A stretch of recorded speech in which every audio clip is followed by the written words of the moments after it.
আমরা দাবি যদি মেনে না নেয় তাইলে আমরা বিশাল আন্দোলন শুরু করব। কারণ এই আন্দোলন আমরা কোনোদিন রাস্তা ছাড়বো না, সারাদিন রাস্তা ব্লক করে রাখবো। আমরা পেটের দায় আমরা যে কোনো কিছু করতে পারি, কারণ আমরা তো বাঁচতে হবে, আমরা বাঁচার জন্য যুদ্ধ করতে আসছি। হ্যাঁ, আমরা তো অন্য কোনো উদ্দেশ্য নাই। কারণ এটা বোঝা উচিত ছিল যে এখন যে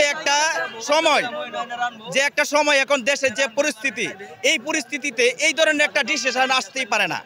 কারণ এই ডিসিশন যে দিতাছি, এই দেশের কি অবস্থা হবে এটা কি তারা কি কখনো ভাবে? কখনো ভাবে না। কিন্তু সাধারণ মানুষের কথা ভাবে না। যারা এগুলো ডিসিশন দেয় তারা কোটি কোটি টাকা আছে, আমাদের তো কোটি কোটি টাকা নাই।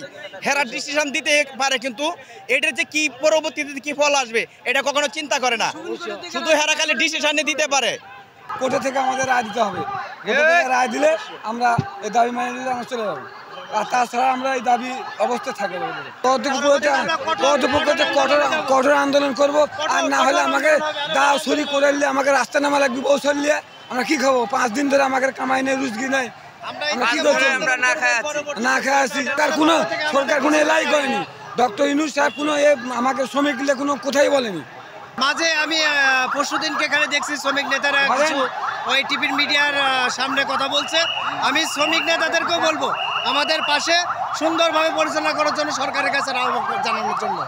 আর বর্তমান সরকারের কাছে আমি বিনোদয় করে অনুরোধ করে বলবো, এই যে সাধারণ মানুষ, বড় বড় যারা নেতৃবৃন্দ, যারা বড় বড় মঞ্চে কোটি কোটি টাকা মঞ্চ খরচ করে মিছিল মিটিং করে, আমরা কিন্তু তা করছি না। এই যে দেখুন সাদা মাটির পরে আমরা এই রাজপথে নেমে গেছি। আমাদের অবশ্যই তারা যেন গুরুত্ব সহ দেখে, কারণ একে রিজিকের ব্যাপার, গরিব মানুষ সবাই। এখানে কেউ ধনীর দুলালি না যে তারা বাপের সম্পদ থেকে তারা ভেঙে খাবে। এখানে সাধারণ মানুষের নিয়ে এই রিক্সা চালকরা আজকে সরকারের বিরুদ্ধে আন্দোলন করছে। এটা একটা সিসি ব্যাপার না? সাথে আপনারা আছেন এখানে, দেখেন যে কারা আওয়ামী লীগের ছেলে, কারা বিএনপির ছেলে, এগুলো আমাদের সাথে নাই। আমরা যারা শ্রমিক মালিক ঐক্যবদ্ধ হয়ে আমরা এই আন্দোলন করছি, আমরা কারোকে ডাকিও নি।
দর্শক, এই মুহূর্তে আপনারা দেখতে পাচ্ছেন রাজধানীর সড়ক পথগুলো অবরুদ্ধ করে অটো রিকশা চালিত যে শ্রমিকরা রয়েছে, অটো চালকের ড্রাইভাররা, এখানে কিন্তু আসলে আমরা খবর নিয়ে জেনেছি যে যারা অটো রিকশা চালক আছে তাদের মালিক থেকে শুরু করে বিভিন্ন শ্রেণীর মানুষ কিন্তু এই আন্দোলনে উপস্থিত হয়েছেন এবং তারা কিন্তু আসলে জনজীবনকে বিপর্যস্ত করে এই মুহূর্তে সড়ক পথে এই আন্দোলন করছেন। আপনারা দেখতে পাচ্ছেন এখানে কোস্টগার্ডের গাড়ি পর্যন্ত তারা আটকে দিয়েছেন এবং বাধ্য হয়ে তারা এখান থেকে ব্যাক করতে বাধ্য হয়েছে। আপনারা দেখতে পাচ্ছেন এখানে কিন্তু বিভিন্ন জরুরি প্রয়োজনে মানুষ এই সড়ক পথে চলাফেরা করছেন এবং সেই চলাফেরাকে ব্যাহত করছেন এখানে রিক্সা চালকের যে শ্রমিকরা রয়েছেন, অটো চালকের যে শ্রমিকরা, তারা এই আন্দোলন করছেন। আপনারা দেখতে পাচ্ছেন বাস আমি ছাড়বো না, বাস আমি ছাড়বো। হ্যাঁ ভাই, আমার কিছু করার না ভাই, আমরা তো এটা করতে হবে। 1 কেজি আলুর দাম 80 টাকা, ওইটা কেউ মানে ওইটাকে মাথা ব্যথা নাই। যেই সরকার আয়োগ ওই সরকারি আমরা অটোর কিছু লাগে থাকে কেন ভাই এ ভাই আমরা কি রোহিঙ্গা ভাই আমরা দেশে ভারত দিয়া আমরা একটা গাড়ি কি স্টুডেন্ট আমরা এখানে